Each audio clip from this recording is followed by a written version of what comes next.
করছি আপনাদের আমি একটাই কথা বলবো, আমরা আজকে আমার ধারণা এখানে 1000 লোকের সমাগম হয়েছে। আমরা বেশি লোকের কাছে যেতে হবে না।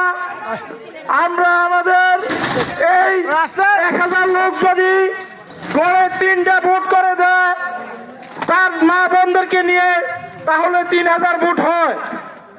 আমরা অতি আগ্রহী হইয়া বেশি লোকের কাছে আমরা দ্বারস্থ হওয়ার দরকার নেই।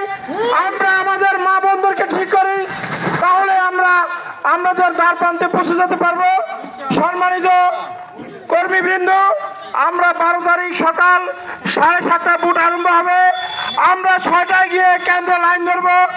এই লাইন ধরে আমরা যতক্ষণ যার ভোট আমরা শেষ করতে না পারবো ততক্ষণ আমরা কষ্ট করে ওখানে দাঁড়িয়ে থেকে আমার ভোট দিয়ে আমি আসবো। কারণ আমাদের অনেক আগ্রহ, আর বিগত 17 বছর এই কোনো লোক ভোট দিতে পারে নাই। ভোট কেমন জিনিস অনেক ভোটার জানে না।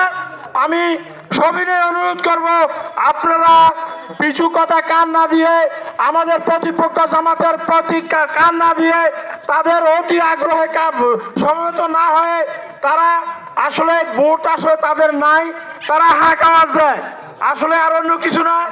আমরা বিগত মহাকেন্দ্রে বিপুল ভোটে ধানের শীষ বিজয় হয়েছে। এখন তারুণ্যের প্রথম ভোট ধানের শীষের পক্ষে।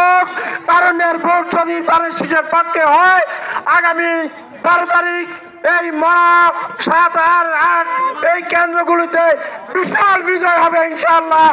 এই আশাবাদ ব্যক্ত করে সকলকে ধন্যবাদ জানিয়ে, সকলের প্রতি কষ্ট করে সকলকে ধন্যবাদ জানিয়ে আমি আমার বক্তব্য শেষ করছি।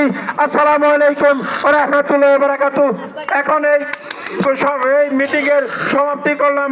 আসসালামু আলাইকুম ওয়া রাহমাতুল্লাহি ওয়া বারাকাতুহু।